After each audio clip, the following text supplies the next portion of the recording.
Bueno, empezamos con logaritmo. El logaritmo tiene un montón de propiedades. El logaritmo en realidad, así como existe la operación inversa de la suma, es la resta, de la resta es la suma, de la multiplicación es la división. Bueno, nosotros vimos en el tema anterior funciones exponenciales.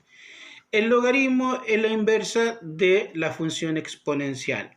El logaritmo se utiliza muchísimo, se utiliza en equipos de audio, para calcular la ganancia.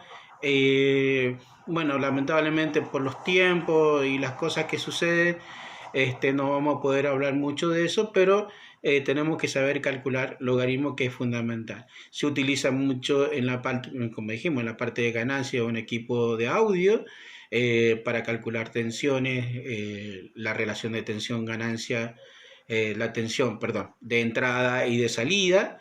Eso ya lo van a ver con el profesor también, con el profesor de electricidad, de electrónica. Bueno, en esas materias específicamente. Se utiliza muchísimo el logaritmo para muchas cosas. Bueno, específicamente el logaritmo. Por ejemplo, acá tenemos unos ejemplos, vamos a resolverlo. ¿Cómo los resolvemos mentalmente? Porque hay veces que tenemos la calculadora y hay veces que no tenemos la calculadora. Acá en este caso particular no vamos a tener la calculadora, entonces vamos a hacer la primera parte. El logaritmo en base 2 de 4, ¿cuánto es? Yo voy a decir, esta base, 2, elevado a qué número me da 4. Si yo lo elevo a qué número, y si yo lo pongo 2 a la 2, ¿cuánto me queda? 4. O sea que acá ese número que pongo acá lo tengo que dejar ahí. 4 elevado a qué número me queda 16. Y si yo digo a la 2, 4 elevado a la 2, me queda 4 por 4, 16, entonces acá me da 2. Vamos a este otro. 5 elevado a qué número me queda 1 sobre 25. Y acá ya empezamos a... Fíjense, si yo lo elevo a una potencia negativa, recuerden que lo que hacíamos, lo dábamos vuelta. O sea que es como que queda 25. Entonces 5 elevado a la 2 me da 25. ¿Y por qué negativo? Y porque lo di vuelta. Entonces, ¿cuánto es el logaritmo en base 5 de 1 a 25? Me quedaría en este caso menos 2. Bueno, 8 elevado a qué número me queda 64. Bueno, en este caso también es 2, pero casualidad que nos dé 2. Bueno, ahí tenemos varios ejemplos resueltos. Vamos a dos en particular. El logaritmo en base 7 de 1, ¿cuánto es? 7 elevado a qué número me daría 1. Cualquier número elevado a la 0, ¿cuánto me da? 1. Entonces, ¿cuánto es el logaritmo en base 7 de 1? Es 0. El logaritmo de 51 de 51, y bueno, es muy simple. Yo digo 51 elevado a qué número me da 51. Y bueno, elevado a la 1. 51 elevado a la 1 es el mismo número, que da ¿cuánto? 51. Bueno, vamos a resolver algunas propiedades específicamente de logaritmo. Fíjense, vamos a hacer la siguiente propiedad. La propiedad del producto.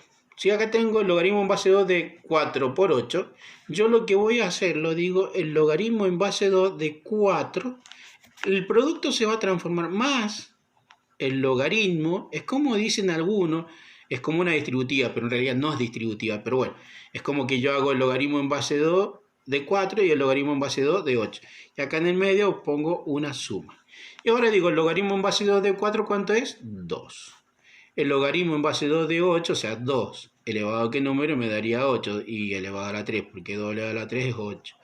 Y 2 más 3, 5. Y ahí se acaba el ejercicio. Vamos a otro. Acá quedaría el logaritmo en base 3 de ¿quién? De 9. Más el logaritmo en base 3 de 27, más el logaritmo en base 3 de ¿quién? De 3. 3 elevado a qué número me daría 9? 2. 3 elevado a qué número me daría 27? 3, porque 3 elevado a la 3 es 27, más 3 elevado a qué número me daría 3, y bueno, sería 1. Y ahora sumo, 2 más 3, 5 más 1, 6. Y ahí se acaba el ejercicio. Bueno, entonces con el producto se va a transformar en suma. Con la división se va a transformar en resta. La división, si yo la puedo poner así, de esta forma, o la puedo poner de esta otra forma. O sea que, digo, el logaritmo en base 5 de 25 menos el logaritmo en base 5 de ¿quién? De 125. ¿Ven? La división la pongo como resto. Y ahora, 5 elevado a qué número me daría 25? 2. Y 5 elevado a qué número me daría 3. Y acá me queda menos 1. Entonces, está bien. ¿Listo? Vamos al último. Quedaría el logaritmo en base 3, porque esto es una fracción, pero a la vez es un cociente. Entonces me quedaría el logaritmo en base 3 de 81 menos el logaritmo en base 3 de ¿quién? De 9. Entonces el logaritmo en base 3 de 81 es 4, porque 3 elevado a la 4 me queda 81, y 3 elevado a la 2 me quedaría 9. 4 menos 2 me quedaría 2. Bueno, fíjense que no es complicado, la multiplicación se transforma en suma y la división se transforma en resta. Ya seguimos con las propiedades.